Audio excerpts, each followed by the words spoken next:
So I have a dirtier rig I'm going to clean all the old stuff off with.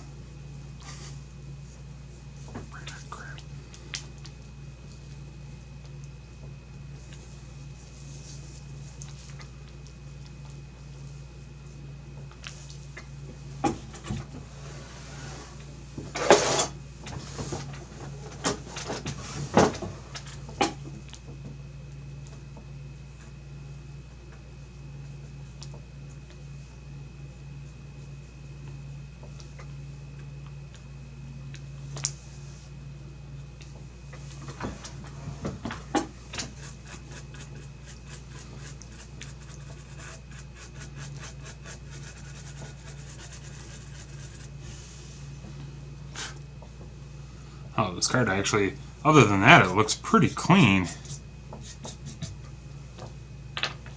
Too bad I broke that fin off.